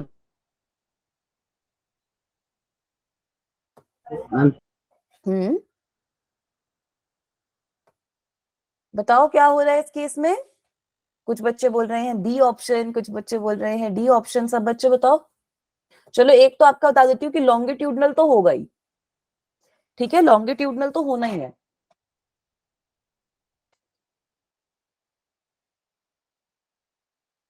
ऑलराइट, तो स्प्रिंग के अंदर ना अलोंग विद दिस एक और कॉन्सेप्ट ऐड हो जाता है। लॉन्गिट्यूडनल तो आपका हो ही रहा है, बट वेरी गुड, जो बच्चे सी लिख रहे हैं इसका करेक्ट ऑप्शन है सी, क्योंकि स्प्रिंग के अंदर आपका लॉन्गिट्यूडनल तो हो ही रहा है, ठीक है, बट आपका शेप भी चेंज हो रही है। और हो क्या रहा है कि आपकी जो क्रॉस सेक्शन एरिया है ना उसके अलोंग भी कुछ फोर्स एक्ट कर रही है। तो वहां पे आपकी टॉर्शन का एक कॉन्सेप्ट होता है, वो इंट्रोड्यूस हो जाता है। तो इसलिए आपका shear stress, shear strain also comes into play, ठीक है। तो स्प्रिंग के अंदर आपका लॉन्गिट्यूडनल स्ट्रेन भी एक्ट कर रहा है और शियर स्ट्रेन भी एक्ट कर रहा है। ऑलराइट बेटा, is this thing okay with everyone? ये चीज समझ में आई? हाँ बेटा। मैम ये जो आपने शेयरिंग स्ट्रेन बताया था कि एंगल हम निकालते हैं, इसमें हाँ, एंगल कैसे निकालेंगे? इसमें हम एंगल नहीं निकाल पाएंगे, इसमें आपका एंगल नहीं निकल पाता। बट एंगल क्योंकि बहुत छोटा रहता है, यहाँ पे ना टॉर्शन का कॉन्सेप्ट आता है बेटा। तो क्योंकि वो टॉर्शन का कॉन्सेप्ट आ रहा है, इसी वजह से आपका जो स्प्रिंग है उसके अंदर हम बोलते हैं कि हाँ यहाँ पे आपका शेयरिंग स्ट्रेन भी लग रहा है, ठीक है। बेटा आपकी आवाज समझ नहीं आई। टॉर्शन का मतलब होता है ट्विस्टिंग, ठीक है। तो आपका जो क्या हो क्या रहा है बेसिकली, अब आपका जो स्प्रिंग है ना उस पे क्योंकि फोर्स एक तरीके से लग रही है, तो वो जो स्प्रिंग है वो थोड़ा सा लाइटली ट्विस्ट हो जाएगा, ठीक है। तो टॉर्शन का क्योंकि कॉन्सेप्ट आ गया तो आपका जो एंगल है वो वहां से निकलेगा, वो ट्विस्टिंग एंगल या टॉर्शन एंगल कहते हैं। तो इसलिए यहाँ पे हम शियर स्ट्रेन का नाम देते हैं, बट वो बेसिकली जो ट्विस्टिंग एंगल है वो इस केस में हम डिटर्मिन कर सकते हैं, ठीक है, क्योंकि स्प्रिंग आपका कुछ इस तरीके से होता है। तो अब कुछ यहाँ पे फोर्स लग रही है, कुछ यहाँ पे लग रही है, कुछ यहाँ पे लग रही है, कुछ यहाँ पे लग रही है। ये वाली फोर्स यहाँ पे तो नहीं लग रही क्योंकि यहाँ पे आपका स्प्रिंग है ही नहीं। ये वाली फोर्स जो है वो यहाँ पे नहीं लग रही, तो इसलिए कुछ ट्विस्टिंग क्रिएट हो जाती है। तो ये जो ट्विस्ट वाला एंगल रहता है इसको हम टॉर्शन के तरीके से, इस क्वांटिटी को हम टॉर्शन बोलते हैं। और ये जो ट्विस्ट वाला एंगल है वो आप निकाल सकते हो ताकि आप शियर स्ट्रेन की वैल्यू डिटर्मिन कर पाओ। ऑलराइट, ठीक है बेटा, कुछ Yes, नहीं ma'am. होता जतन, अभी कंफ्यूजन क्लियर है, सबको क्लियर है ये चीज, आगे चले। Yes, ma'am. थोड़ा सा 5-10 मिनट ना एक्स्ट्रा भी पढ़ लेंगे ताकि बढ़िया बढ़िया 1-2 सवाल भी करवा दूंगी। अब आगे जो अगली चीज हमें डिस्कस करनी है वो है हुक्स लॉ। तो बच्चों हमने ना पहली क्लास में एक चीज पढ़ी थी, इलास्टिक लिमिट। इलास्टिक लिमिट का क्या मतलब था? मैम उसकी एक लिमिट होती है जो कितना इलास्टिक हो सकता है। ठीक है, तो उसको हम किस तरीके से बोलते हैं बेटा? आप बिल्कुल सही बोल रहे हो कि उसकी एक लिमिट होती है, उसको हमने कैसे डिफाइन किया था? याद करो सब बच्चे। अच्छा चलो मैं एग्जांपल देती हूँ आपको। हमने बोला था कि जैसे जैसे मैं फोर्स बढ़ाती रहूंगी वैसे वैसे डेंजर है कि मेरी जो ऑब्जेक्ट है उसका जो वो ऑब्जेक्ट है वो टूट सकती है। ठीक है, तो हमने कहा था कि ऐसी मैक्सिमम डिफॉर्मिंग फोर्स हम कितनी अप्लाई करेंगे? Maximum deforming force which we can apply such that object की जो इलास्टिसिटी है वो सेम रहती है, ऑब्जेक्ट रिटेन्स इट्स इलास्टिसिटी। ठीक है, ये चीज हमने पढ़ी थी, सब बच्चों को याद आ गया बेटा कि आप कितना मैक्सिमम स्ट्रेस लगा सकते हो या फिर मैक्सिमम आप डिफॉर्मिंग फोर्स किसी ऑब्जेक्ट पे कितनी लगा सकते हो कि आपकी जो ऑब्जेक्ट है उसमें इलास्टिक प्रॉपर्टीज अपनी रिटेन रहे। ठीक है, तो हुक्स लॉ जो होता है वो यही बोलता है कि with in this elastic limit, ठीक है, हुक्स लॉ हमें क्या बोलता है कि विद इन इलास्टिक लिमिट, ये जो आपकी इलास्टिक लिमिट है, so with in elastic limit ये जो स्ट्रेस और स्ट्रेन है ना वो प्रोपोर्शनल होते हैं। ठीक है, stress is directly proportional to strain. तो आप ये भी बोल सकते हो कि यहाँ पर मैं एक कांस्टेंट ऑफ प्रोपोर्शनैलिटी ला सकती हूँ ना, stress will be equal to some constant of proportionality into strain. मतलब ये जो भी आपका कांस्टेंट ऑफ प्रोपोर्शनैलिटी रहेगा this will be equal to stress upon strain. तो ये हम अगली क्लास में पढ़ेंगे। ये जो कांस्टेंट ऑफ प्रोपोर्शनैलिटी है ना यही होता है आपका इलास्टिक मॉड्यूलस।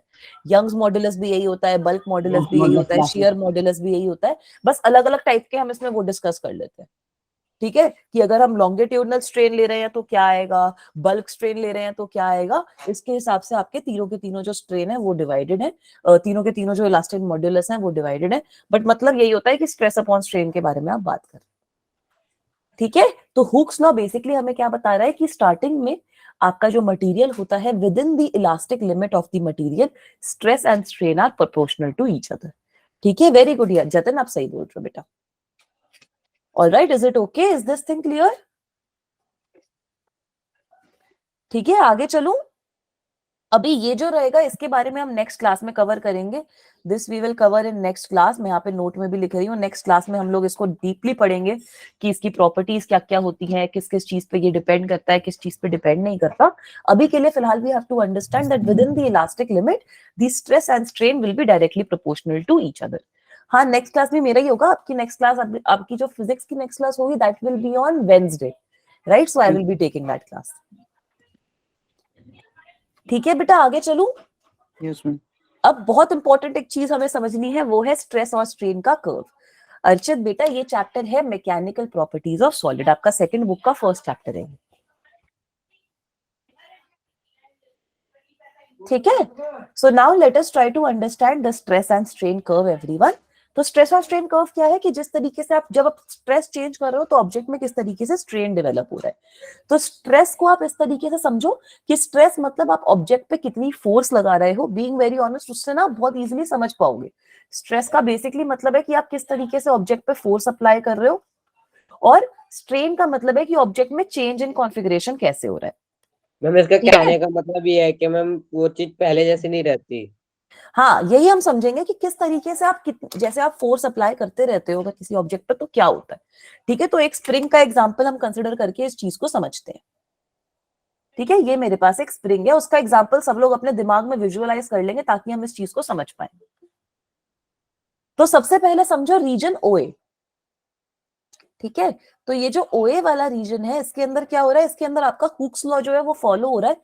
मतलब मैं स्ट्रेस को रिप्रेजेंट कर रही हूँ बेटा सिग्मा से, स्ट्रेन को रिप्रेजेंट कर रही हूँ एप्सिलॉन से। तो जो स्ट्रेस है that is directly proportional to strain. ठीक है, इसका मतलब क्या है कि अब आप यहाँ पर जितनी फोर्स लगाओगे ना उतनी ही इलोंगेशन आपकी बढ़ेगी। ठीक है, ये चीज तो इमेजिन कर सकते हो ना कि जितनी आप स्प्रिंग के ऊपर फोर्स लगाओगे उतनी आपका स्प्रिंग जो है वो लंबा हो रहा है। Yes ma'am. ठीक है, तो मतलब O से A में आपका क्या हो रहा है, from O to A there is Hooke's law which is being followed from OA, जो आपका स्ट्रेस है that is directly proportional to strain.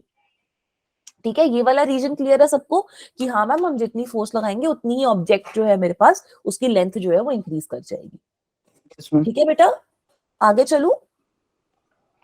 Yes, अब आओ यस AB मैम। रीजन पे। अब ये AB रीजन में क्या हो रहा है, आपका जो A था ना वहां पे आपकी ये प्रोपोर्शनल लिमिट थी। ठीक है, अब AB रीजन में भी आपका मटेरियल इलास्टिक है, मतलब अगर आप ये फोर्स रिमूव करते हो तो आपका जो मटेरियल है वो वापसी अपनी ओरिजिनल शेप में आ जाएगा, बट AB के अंदर आपका हुक्स लॉ जो है वो फॉलो नहीं हो रहा। ठीक है, एक बार फटाफट रिपीट कर देती हूँ बेटा, जो OB है ना यहाँ पर, OB is the elastic region. ठीक है, तो स्टार्टिंग में आपका क्या हो रहा है कि आप जितनी भी फोर्स लगा रहे हो, जितना स्ट्रेस लगा रहे हो बॉडी पे, आपकी बॉडी पे स्ट्रेस के हिसाब से जो लेंथ है वो आपकी इंक्रीज करे जा रही है। ठीक है, मतलब आप जितना फोर्स लगा रहे हो उतना आपका जो स्ट्रेन है वो बढ़ रहा है। तो स्टार्टिंग में आपका क्या हो रहा है, अप टिल पॉइंट A जो आपकी प्रोपोर्शनल लिमिट है तब तक आपका स्ट्रेस और स्ट्रेन एक दूसरे के प्रोपोर्शनल है, वहां पे आपका हुक्स लॉ जो है वो फॉलो हो रहा है। A से B में आपका प्रोपोर्शनैलिटी खत्म हो गई है, मतलब stress is not directly proportional to strain, but A से B अभी भी आपका इलास्टिक रीजन में आ रहा है, क्योंकि जब आप यहाँ पर हो तो ये जो फोर्स अगर आप रिमूव करोगे, अगर आप स्ट्रेस को रिमूव कर दोगे तो आपकी ऑब्जेक्ट जो है वो आपकी पहली वाली जो ओरिजिनल कॉन्फ़िगरेशन होगी उसमें वापसी आ जाएगी। ठीक है, यहां तक क्लियर है बेटा?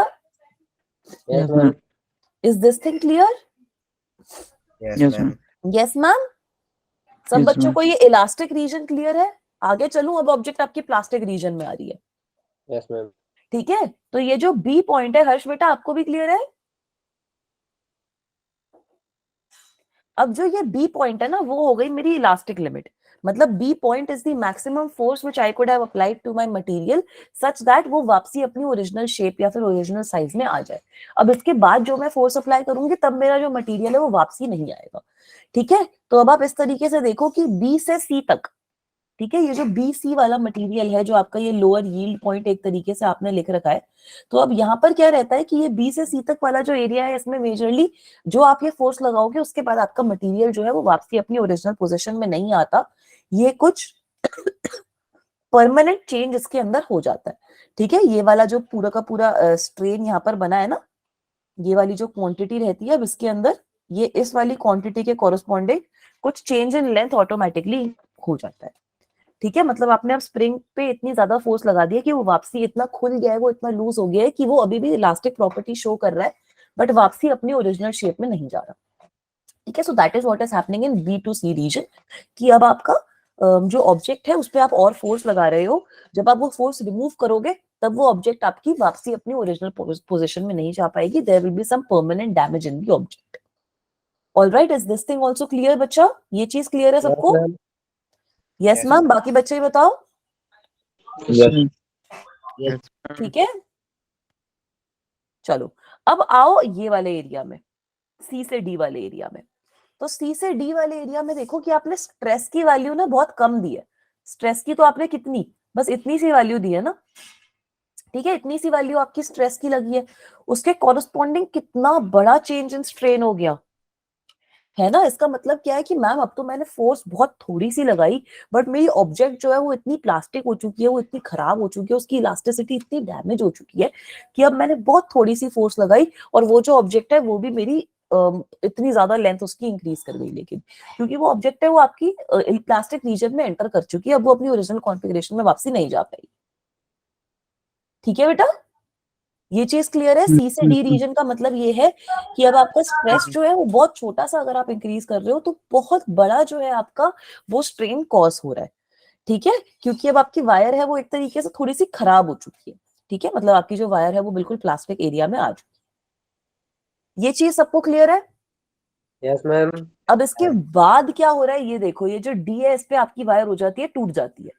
वायर है, स्प्रिंग है, जो भी है, at D our wire is basically breaking, at D our spring is breaking such that now you are not applying strain, मतलब now you are not applying stress. अब आपने देखो D से E में आपकी जो फोर्स है बल्कि वो आपने कम कर दी है, अब आप उस पर फोर्स अप्लाई नहीं कर रहे हो, बट आपकी जो वायर है उसके अंदर स्ट्रेन बढ़ रहा है।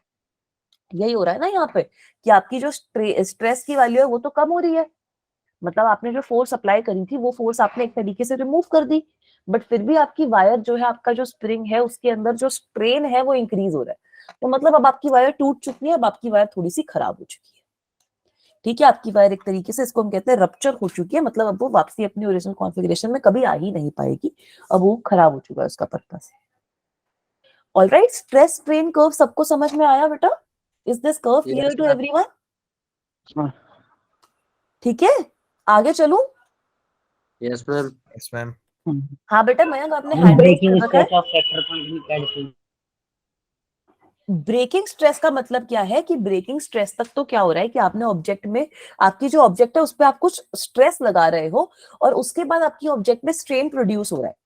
ठीक है, तो ब्रेकिंग स्ट्रेस वो मैक्सिमम वैल्यू है स्ट्रेस की, जिसके बाद वायर अपने आप ही ऑटोमेटिकली उसकी चेंज होती रहेगी लेंथ में, irrespective of the stress which you are applying. ठीक है बेटा, तो जो मैक्सिमम स्ट्रेस रहता है जिसके बाद आपकी जो वायर है वो पूरी टूट ही जाएगी, या फिर आपका जो स्प्रिंग है वो टूट ही जाएगा, उसको हम ब्रेकिंग स्ट्रेस कहते हैं, क्योंकि उसके बाद आप स्ट्रेस अप्लाई नहीं कर रहे, उसके बाद भी आपके जो स्ट्रेन है वो वायर के अंदर आ रहा है। Alright, is it okay? Ma'am fracture point, नहीं समझ में आया बेटा, फिर से बताओ।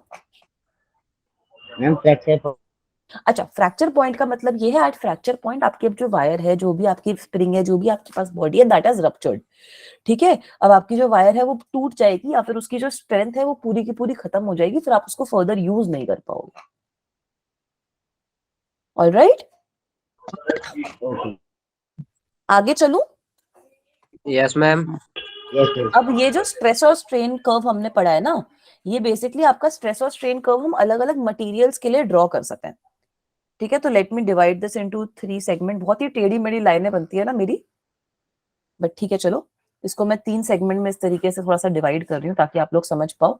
आपके एक टाइप का मटेरियल होता है ब्रिटल मटेरियल, एक होता है आपका डक्टाइल, और एक हो गया आपका इलास्टोमर।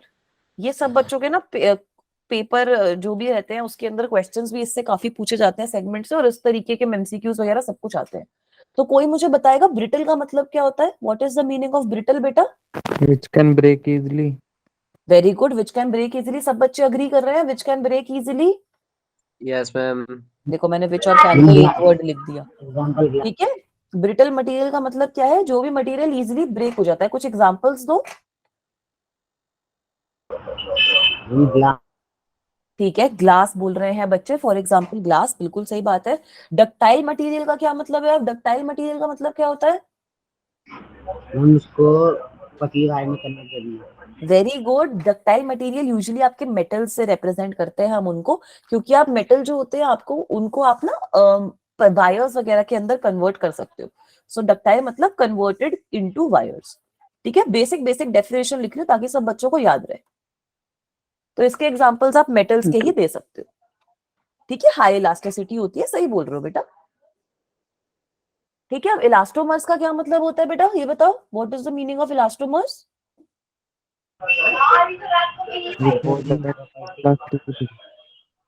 चेंजेस, क्या बेटा, मुझको समझ में आया? Opposing property to changes shape. ठीक है, वेरी गुड। इलास्टोमर का मतलब हो गया जैसे रबड़ हो गया आपके पास, जो रबर बैंड वगैरह है। ठीक है, मतलब उनका जो इलास्टिसिटी होता है, इलास्टिक बिहेवियर होता है, वो अपनी शेप ना काफी इजीली रीगेन कर लेते हैं। ठीक है, तो इलास्टोमर्स मतलब रबड़ वगैरह जैसे जो एग्जाम्पल रहते हैं वो जो टूटते बहुत इजीली नहीं है। अब देखते हैं कि इनका स्ट्रेस और स्ट्रेन कर्व हम किस तरीके से बनाते हैं। ठीक है, तो इस केस में ब्रिटल मटेरियल में आप याद रखो कि ब्रिटल मटेरियल टूट जल्दी जाता है और डक्टाइल मटेरियल इतना जल्दी नहीं टूटता। तो इनिशियली तो दोनों के लिए सेम ही रहेगा। ठीक है, इनिशियली दोनों में कुछ इलास्टिक लिमिट रहेगी।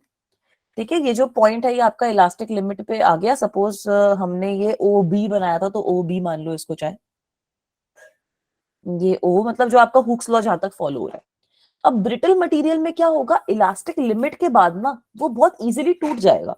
मतलब इलास्टिक लिमिट के बाद ये जो आपका फ्रैक्चर पॉइंट है ये बहुत जल्दी आ जाएगा इसमें। तो मतलब मेरे पास कुछ इस तरीके का मटेरियल आएगा कि ये मेरा हाई हुआ और फिर एकदम से इसका ये ब्रेकिंग पॉइंट आ गया। ठीक है, तो ये हो गया मेरा ब्रेकिंग पॉइंट।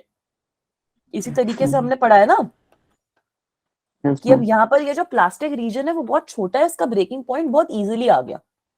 और ये दूसरे वाले केस में क्या होगा, अब आप यहाँ पे गए, फिर ये नॉन प्रोपोर्शनल वाला एरिया आया आपका, ठीक है, यहाँ तक आपका जैसे ये था आपका ओ ए और ये आ गया आपका ओ बी, ठीक है, ए बी। वैसे ये भी आपका था ए, ये आ गया आपका बी तक। इसके बाद आपका देखो प्लास्टिक एरिया कितनी जल्दी खत्म हो गया। यहाँ पे आपका जो प्लास्टिक एरिया रहेगा वो काफी टाइम तक रहता है, ठीक है, मतलब कुछ ऐसे रहेगा, यहाँ पे जाकर आपकी बॉडी टूटेगी, ठीक है। तो मतलब डक्टाइल मटेरियल के अंदर जो प्लास्टिक एरिया है वो आपका बड़ा रहता है, ताकि आप इस प्लास्टिक वाले एरिया के अंदर काम कर पाओ, क्योंकि आपको उसकी शेप साइज परमानेंटली चेंज करनी है ना। So you basically have to work in this area, that is why you can easily change shape and easily change size and you can convert them whatever metal you are having into wires, ठीक है। ये difference समझ में आया इसके बीच में? Yes ma'am. ठीक है, ब्रिटल और डक्टाइल के बीच में डिफरेंस समझ में आ गया सबको कि क्या मतलब होता है इसका? फोर्स कितना लगाते हैं, जैसे अगर बेटा हम वो मटेरियल पे डिपेंड करेगा, ठीक है। अच्छा। अलग अलग मटेरियल पे आप अलग अलग फोर्स लगाओगे ना। ये इन जनरल कर्व कुछ इस तरीके से बनता है कि जो मटेरियल ब्रिटल है, जो इजीली ब्रेक हो सकता है, उसका प्लास्टिक एरिया बहुत छोटा होता है, मतलब आप उसमें स्ट्रेस और स्ट्रेन तक तो सही है, बट उसके बियॉन्ड जैसे आपने थोड़ी सी भी फोर्स लगाई it will break. Ductile material में क्या होता है कि अब आप उसको वायर में कन्वर्ट करना चाहते हो, मतलब अब आप चाहते हो कि आप उस एरिया में काम करो जहां पे उसमें कुछ परमानेंटली शेप और साइज चेंज हो रहा हो, तो इसलिए उसका जो प्लास्टिक एरिया होता है वो काफी बड़ा रहता है, ठीक है। इसका मतलब है कि अब आप उस एरिया में काम कर सकते हो ताकि आपकी जो भी ऑब्जेक्ट है उसको आपने वायर में कन्वर्ट कर दिया, ठीक है। Is this thing okay guys? Yes ma'am. Yes ma'am. Elastomer का आप याद कर लो, इलास्टोमर का कुछ इस तरीके से हम कर्व बनाते हैं, ठीक है। इलास्टोमर का थोड़ा सा ऐसे पैराबोलिक टाइप का इस तरीके से कर्व बनता है, तो यहाँ पर जाकर वो कुछ ब्रेक हो जाता है, ठीक है। तो यहाँ पर कुछ ऐसे पर्टिकुलर प्लास्टिक पॉइंट होता नहीं है, इसका जो ब्रेकिंग पॉइंट होता है ना that is very close to, मतलब इसमें एक तरीके से आपने खाली ये वाला जो एरिया है ना वो ड्रॉ किया है यहाँ तक, पॉइंट बी तक, ठीक है। इसका रीजन यही है कि स्टार्टिंग में हुक्स लॉ फॉलो हो रहा है, उसके बाद ये इलास्टिक बिहेवियर ही शो करता है, और जैसे रबर बैंड में देखा होगा ना कि वो इलास्टिक ही रहता है और फिर एकदम से वो जैसी फोर्स लगती है वो टूट जाता है, उसके अंदर कुछ प्लास्टिक बिहेवियर ज्यादा नहीं आता। तो इसलिए इलास्टोमर के केस में आपका क्या होता है कि हुक्स लॉ फॉलो हो रहा है, फिर बाद में हुक्स लॉ फॉलो नहीं हो रहा, बट ऑलमोस्ट ये पूरा पार्ट आपका इलास्टिक रीजन रिप्रेजेंट कर रहा है, ठीक है बेटा। Is that okay? इसका जो ब्रेकिंग पॉइंट होता है और जो इसका ये वाला जो इसका इलास्टिक लिमिट है और जो इसका ब्रेकिंग पॉइंट है, जो इसका फ्रैक्चर पॉइंट है, they are quite close to each other, ठीक है। ये सबको समझ में आया? Yes ma'am. पक्का? आगे चलूं, एक दो क्वेश्चन करवा दूं इसके? यस चलो मैम। सबसे पहले ये क्वेश्चन, दो क्वेश्चंस हैं इसके, सिंपल सिंपल क्वेश्चंस हैं, ये आपकी बुक्स वगैरह में भी आप ढूंढ सकते हो। जो हमने आज की क्लास में कवर किया है ना, बहुत अच्छा पार्ट हमने कवर कर लिया है, तो उसके क्वेश्चंस भी ज्यादा फॉर्म होंगे, सब कुछ ज्यादा फॉर्म होगा। तो सब बच्चे अपनी एनसीईआरटी बुक या फिर जो भी आपको बुक मिल रही है ना वो देखो और start solving the questions. Alright, now let us come to this point बेटा, कि स्ट्रेस स्ट्रेन कर्व आपको दो का गिवन है। अब आपको मुझे बताना है कि इनमें से कौन सा ऑप्शन सही है। तो सबसे पहले बताओ इसमें से कौन सा मटेरियल ब्रिटल है, कौन सा डक्टाइल है। ब्रिटल और डक्टाइल आप देखोगे कि वो जो कर्व है वो कैसा बन रहा है मेरे पास, ठीक है। बताओ ब्रिटल मटेरियल कौन सा है, डक्टाइल मटेरियल कौन सा है, बताओ। मटेरियल 1 ब्रिटल है, मटेरियल 1 डक्टाइल है, या मटेरियल 2 ब्रिटल है, मटेरियल 2 डक्टाइल है, क्या सीन है? मैम मटेरियल 1 डक्टाइल है। ठीक है, मटेरियल 1 डक्टाइल है ना, क्योंकि उसका ये वाला जो पार्ट है वो थोड़ा बड़ा है, तो यहाँ पे आप प्लास्टिक रीजन में काम कर सकते हो। तो ये जो मटेरियल है वो डक्टाइल है और ये वाला मटेरियल ब्रिटल है, ठीक है, क्योंकि इसका जो फ्रैक्चर पॉइंट है वो काफी पास में, जैसे ही लीनियर लिमिट खत्म हुई वैसे ही फ्रैक्टिंग पॉइंट आ गया, तो ये जो मटेरियल है ब्रिटल है। वेरी गुड मायूक, बिल्कुल सही बोल रहे हो बेटा। अब एक और पॉइंट यहाँ पे देखो कि ये जो मटेरियल है ना, इसमें जो ये लीनियर लिमिट है वो काफी लंबी है और इस मटेरियल की लीनियर लिमिट काफी छोटी है, ठीक है। ये चीज भी देख सकते हो कि ये मटेरियल की लीनियर लिमिट लंबी और इस मटेरियल की लीनियर लिमिट छोटी है। तो इसका मतलब क्या है कि ये जो मटेरियल 2 होगा ना, ये ज्यादा टाइम तक इलास्टिक रहेगा as compare to material 1। Alright, is this also agreed to everyone? Yes ma'am. ठीक है, तो यहाँ पे बताओ अब करेक्ट ऑप्शन कौन सा हो गया? अब कौन सा करेक्ट ऑप्शन हो गया इसमें से? सेकंड। नहीं, सेकंड ऑप्शन कैसे सही है बेटा? इसमें तो बोल रहा है कि सेम इलास्टिसिटी है, सेम ब्रिटलनेस है।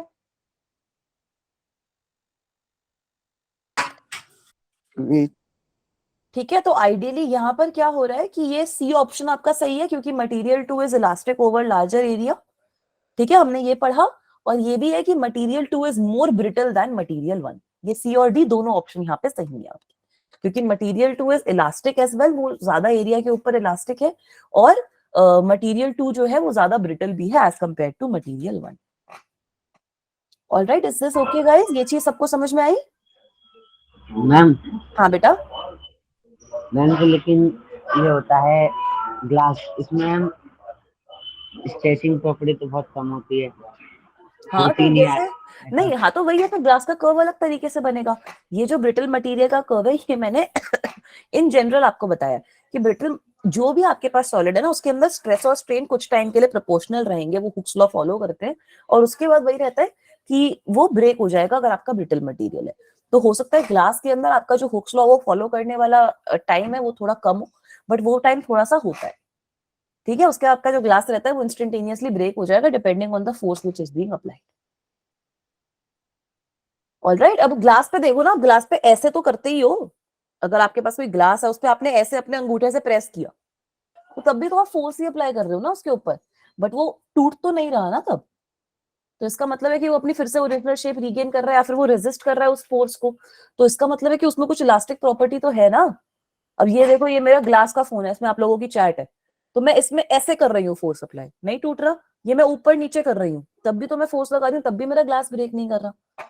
तो कुछ तो इलास्टिसिटी प्रॉपर्टी तो है ही उसके अंदर, ये ठीक है। एक और ये छोटा सा क्वेश्चन है, ये आप देख सकते हो, ये इलास्टोमर्स का जो कर्व बनता है ये आपकी एनसीईआरटी में भी डायरेक्टली आपको गिवन है। ये कुछ इसी तरीके से आपको मोस्ट प्रोबेबली गिवन होगा, ठीक है। तो इसको तो आप डायरेक्टली अपनी एनसीईआरटी से ही बना सकते हो। बाकी फिर से बच्चों को सबको यही बोल रही हूँ कि आपके पास ना इस स्लाइड के अंदर प्रैक्टिस प्रॉब्लम्स भी हैं, तो काफी सारे अच्छे अच्छे प्रैक्टिस प्रॉब्लम्स हैं, ठीक है। तो जो भी हमने इस वाली क्लास में और पिछली क्लास में डिस्कस किया उसके बेसिस पे ये प्रैक्टिस प्रॉब्लम्स हैं, तो प्लीज इन प्रैक्टिस प्रॉब्लम्स को सॉल्व करना, ठीक है। ये आपकी सीबीएसई के पॉइंट ऑफ व्यू से भी इंपॉर्टेंट है, क्वेश्चंस के पॉइंट ऑफ व्यू से भी इंपॉर्टेंट है। अगली क्लास में हम क्योंकि इलास्टिक मॉड्यूली डिस्कस करेंगे, so that is why it is very important for you to solve these problems. Alright बेटा, so that is all from my side for today's class. किसी बच्चे को कोई डाउट है आज की क्लास में? Is there any doubt which you guys are having? किसी बच्चे को कोई डाउट? मजा आया आज की क्लास के अंदर सबको? मैम इस स्ट्रेस में डिफरेंस बता दीजिए। एक सेकंड मेरे को बोलो बेटा, कौन बोल रहा है? मैं अंकित, मैं कह रहा हूँ स्ट्रेस हाँ? और टेंशन में डिफरेंस बता दीजिए। बताओ आपको क्या डिफरेंस होगा, थोड़ा सा आप सोचो कि क्या डिफरेंस रहेगा, फिर मैं आपको बताती हूँ।